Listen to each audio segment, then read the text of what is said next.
La Genèse. Se réveiller du rêve. Virginia Stephenson. Les deux arbres. Devant Pilate, qui représentait le plus grand pouvoir temporel sur la terre à son époque, le maître a dit : « Mon royaume n'est pas de ce monde. Si mon royaume était de ce monde, mes serviteurs auraient combattu.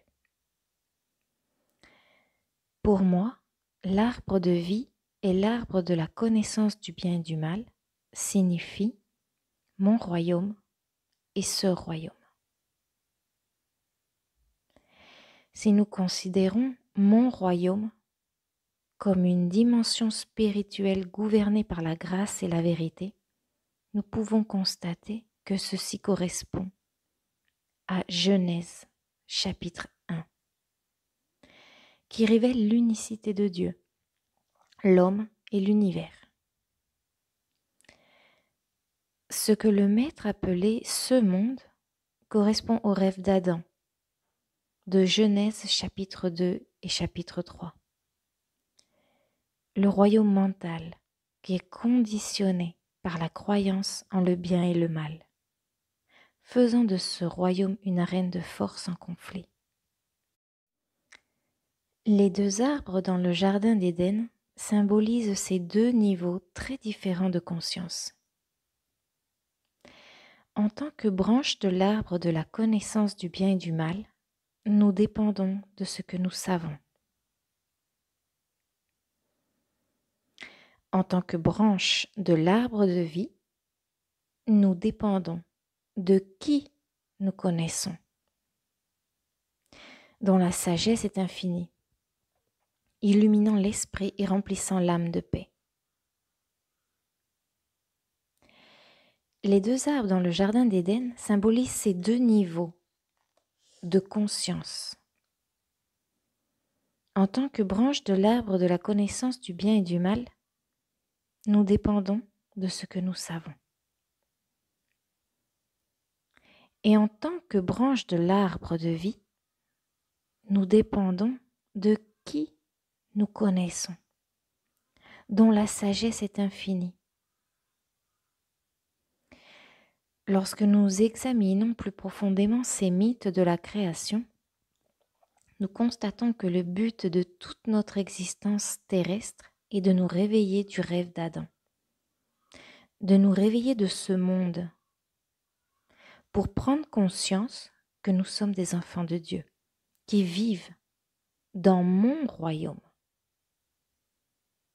et sont gouvernés par le Père éternel, le Prince de paix.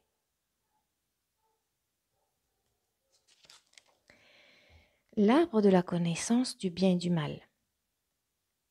Vous entendez en effet, mais vous ne comprenez pas. Et vous voyez en effet, mais vous ne percevez pas. Isaïe, chapitre 6, verset 9. L'arbre de la connaissance du bien et du mal est la scène du rêve, le monde des concepts humains, dans lequel nous luttons avec les paires d'opposés, les douleurs et les plaisirs du sens matériel. En ne réalisant jamais que nous fabriquons notre propre rêve conformément à notre ignorance des principes spirituels.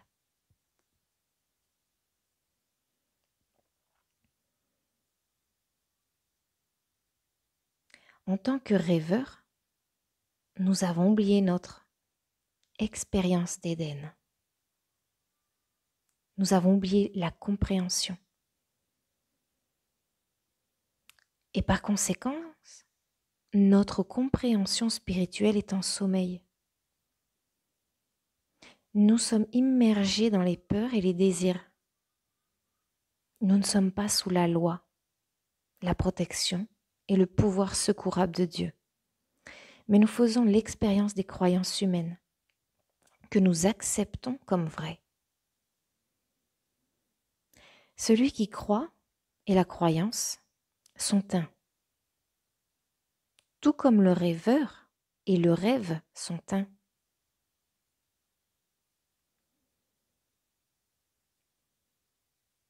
Le rêveur et le rêve sont un. L'arbre de la connaissance du bien et du mal est l'arbre généalogique de l'espèce humaine.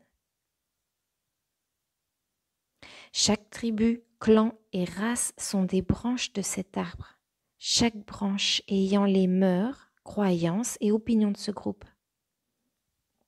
Il n'y a aucune individualité véritable sur cet arbre.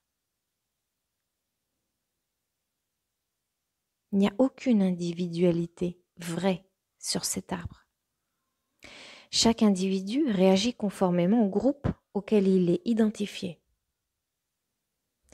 Et ayant toutes les caractéristiques de son groupe, est soumis aux lois matérielles et mentales qui agissent sur cet arbre généalogique. Il n'est pas un chercheur de vérité, mais plutôt un croyant et un partisan de la connaissance du bien et du mal. L'arbre de la connaissance du bien et du mal est l'arbre généalogique de l'espèce humaine. Les suggestions hypnotiques subliminales imprègnent l'atmosphère de la scène humaine, la transformant en une arène de force en conflit. Toutes ces suggestions ou concepts sont l'extériorisation de la croyance en le bien et le mal, qui pénètre la psyché universelle unique, la conditionnant par les paires d'opposés, la maladie et la santé, le désir et la peur, l'amour et la haine, la richesse et la pauvreté, la guerre et la paix, la naissance et la mort, le succès et l'échec. Nous ne sommes pas nous-mêmes responsables de ce conditionnement. Il était là quand nous sommes entrés dans la scène humaine. Nous ne sommes pas nous-mêmes responsables de ce conditionnement. Il était déjà là. Le mental conditionné dévoilé, dans le chapitre 2 de la Genèse, est à l'œuvre de manière subliminale dans la psyché humaine, depuis des temps très reculés, formant mentalement un point de vue mondial limité, égocentrique, auquel les mortels s'identifient. Cette hypnose universelle est à l'origine de tous nos problèmes. Faisant partie de l'espèce humaine préoccupée à survivre sur cet arbre généalogique, nous sommes des prisonniers sans choix. Nous pensons que nous avons le choix et nous essayons de choisir le bien plutôt que le mal, le juste plutôt que le faux. Mais nous sommes vraiment captifs de nos concepts humains et de l'atmosphère hypnotique qui nous entoure. Dans cette atmosphère de suggestion mentale, l'individualité personnelle, ressentant de l'insatisfaction, de la détresse et un manque de plénitude, s'efforce de remplir son sens personnel de l'existence en luttant pour accomplir, accumuler et posséder au moyen du pouvoir personnel. L'arbre de la connaissance du bien et du mal est symbolisé par un arbre à feuilles caduques, tel un pommier ou un figuier. Un arbre à feuillage caduc passe par des cycles de changement et de saisons. Il est influencé par le climat, étant dans un état de changement constant. Au printemps, il croît et fleurit. En été, il porte des fruits. En automne, il perd ses feuilles. En hiver, il est en sommeil. Au printemps suivant, le cycle recommence quand l'arbre se renouvelle et sort de sa phase dormante où il semblait mort. Pour un arbre à feuilles caduques, un an, un cycle complet est une parenthèse dans le temps. De même, chaque membre de l'espèce humaine vit dans une parenthèse imposée sur le cercle de vie éternel. Cette parenthèse est la période entre la naissance et la tombe. Quand nous acceptons la naissance comme le commencement de notre vie, nous acceptons alors la mort comme la fin. Tous ceux qui sont attachés à l'arbre de la connaissance du bien et du mal vivent dans cette parenthèse, depuis le moment de leur naissance jusqu'à leur mort.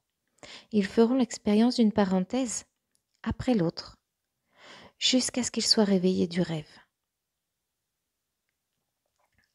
Car voyez, les ténèbres couvriront la terre, et l'obscurité profonde les peuples.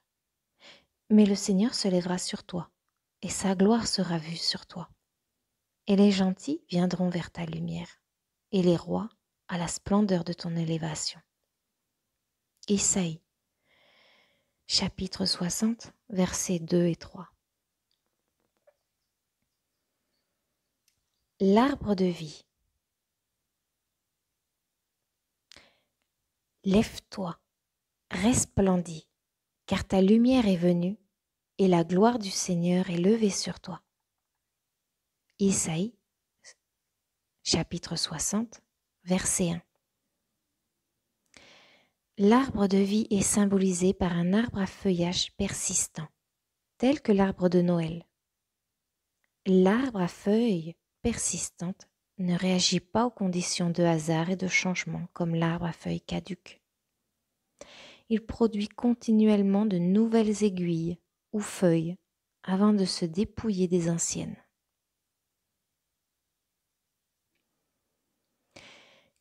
Quelques-uns, comme les séquoias, vivent des milliers d'années et symbolisent ainsi la vie éternelle.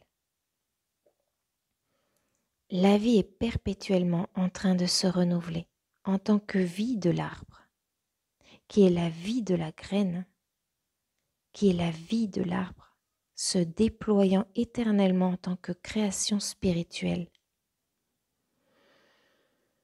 Dans cette création, il n'y a qu'une seule vie, une seule substance, une seule activité, un seul pouvoir. Et cet unique est l'Esprit Dieu. De même que l'arbre de Noël symbolise la venue du Christ ou Messie à la conscience humaine, révélant l'individualité réelle, de même l'arbre de vie est le symbole de mon royaume. Le monde spirituel du gouvernement de Dieu. Quand nous cherchons le Fils, nous nous réveillons du rêve. Car c'est à travers le Fils que nous faisons l'expérience du gouvernement de Dieu. Car un enfant nous est né, un Fils nous est donné, et son nom sera appelé merveilleux, conseiller, le Dieu puissant, le Père éternel, le Prince de la paix. À l'accroissement de son gouvernement et à la paix, il n'y aura pas de fin. Sur le trône de David et sur son royaume, pour le commander et pour l'établir, avec jugement et justice, dès maintenant et pour toujours. L'ardeur du Seigneur des armées accomplira ceci. Isaïe, chapitre 9, versets 6 et 7. L'arbre de vie est l'arbre généalogique des enfants de Dieu. La hiérarchie du ciel, incluant tous les saints, sages et prophètes qui sont partis devant nous. L'arbre de vie est l'arbre généalogique des enfants de Dieu. L'être éveillé vit dans le cercle de la vie éternelle et non dans une parenthèse imposée par ce cercle.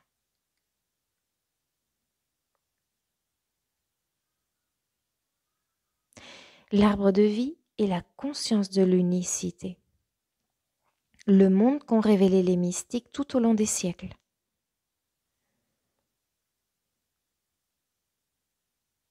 Dans cette conscience de la vie éternelle, le Fils est pour toujours en train d'agir harmonieusement, de maintenir et soutenir la création spirituelle dans toute son intégrité.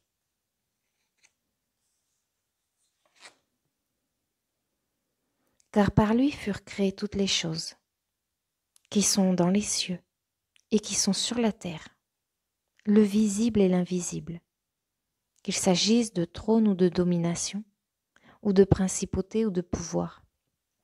Toutes choses furent créées par lui et pour lui. et il est avant toute chose, et par lui toute chose subsiste. Colossiens, chapitre 1, versets 16 à 17. Réveillez la compréhension endormie. Finissez-en avec l'homme dont le souffle est dans ses narines. Car quel cas doit-on faire de lui? Isaïe, chapitre 2, verset 22. Comment nous détachons-nous de l'arbre de la connaissance du bien et du mal? Et comment trouvons-nous notre chemin de retour à la conscience divine, l'arbre de vie? Comment nous mettons-nous sous son gouvernement? Quels sont les principes spirituels révélés dans ces deux histoires de la création dans la Genèse? Venez à présent et raisonnons ensemble, dit le Seigneur. Bien que vos péchés soient comme écarlate, ils deviendront blancs comme neige. Si vous êtes de bonne volonté et obéissants, vous mangerez le bon de la terre. Isaïe, chapitre 1, versets 18 et 19. L'allégorie d'Adam et Ève est basée sur la croyance en une individualité séparée et distincte de Dieu, et sur une croyance en deux pouvoirs, le bien et le mal. À ce niveau de connaissance, nous prions un Dieu en haut, ce sens anthropomorphique de Dieu que l'homme a fait à l'image et ressemblance de l'homme. Puisque nous croyons que ce Dieu est un Dieu qui récompense et qui punit, un Dieu qui donne et qui retient, nous mendions et nous le supplions de donner, de récompenser, et nous craignons qu'il punisse ou retienne.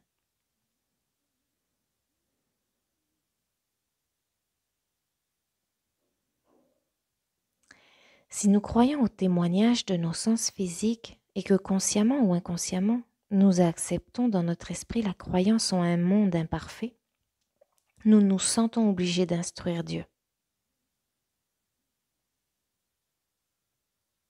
Ainsi, dans nos prières, nous essayons d'influencer Dieu, parfois même par un sacrifice pour qu'il change les conditions du monde.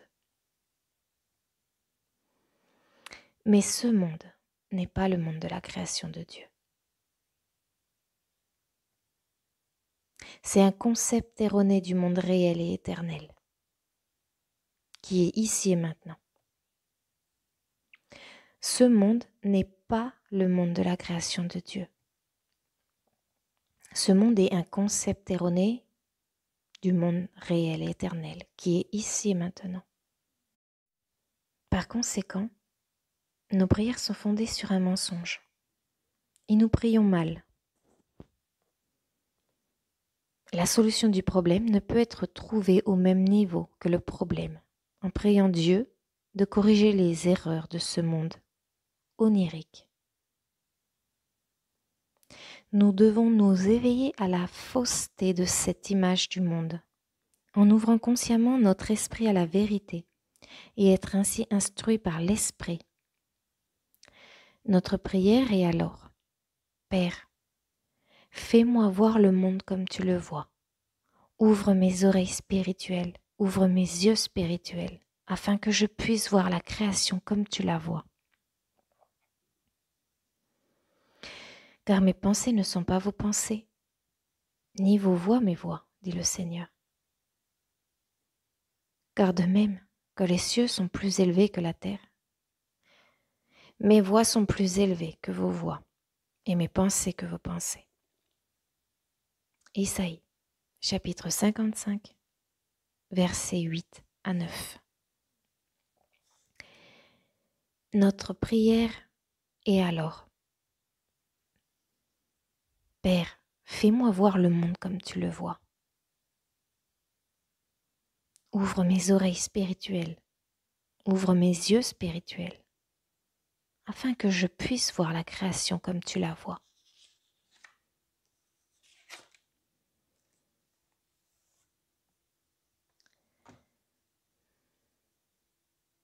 La porte. Voici, je me tiens à la porte et je frappe. Apocalypse, chapitre 3, verset 20. La création n'est pas un événement historique qui se produit dans le temps et l'espace. C'est le dévoilement de la conscience divine éternellement maintenant et totalement spontané. La création n'est pas un événement historique qui se produit dans le temps et l'espace. C'est le dévoilement de la conscience divine éternellement, maintenant et totalement spontané.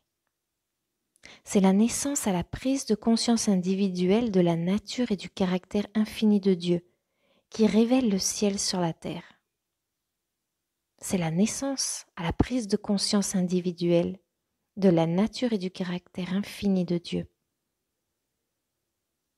qui révèle le ciel sur la terre. Par notre reconnaissance des principes spirituels et de la présence au-dedans, une porte nous est ouverte. Cette porte vers la lumière est formée des blocs de construction de la compréhension spirituelle, dès qu'ils sont révélés par les 7 jours de la création dans Genèse chapitre 1. À mesure que nous comprenons la signification spirituelle de ces 7 jours, nous passons à travers les ténèbres des conceptions humaines erronées pour entrer dans l'aube d'un jour nouveau. Et nous finissons par réaliser ce que voulait dire le Maître, le Christ Jésus, quand il a dit « Je suis la porte. Si quelqu'un entre par moi, il sera sauvé. Il entrera et sortira, et il trouvera des pâturages. » Jésus connaissait le principe spirituel de l'unicité, tel qu'il est révélé dans Genèse chapitre 1. Cette conscience de vérité et d'amour est la porte par laquelle chacun de nous entre dans la lumière d'un jour nouveau, de compréhension spirituelle et d'une plus haute altitude de prière.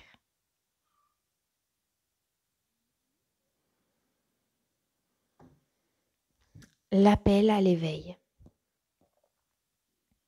Ô quiconque a soif, venez aux eaux, et celui qui n'a pas d'argent, venez, achetez et mangez. Oui, venez et achetez le vin et le lait, sans argent et sans prix. Pourquoi dépensez-vous de l'argent pour ce qui n'est pas du pain, et votre labeur pour ce qui ne contente pas? Écoutez-moi avec attention, et mangez ce qui est bon, et laissez votre âme se délecter dans ce qui est gras, la plénitude.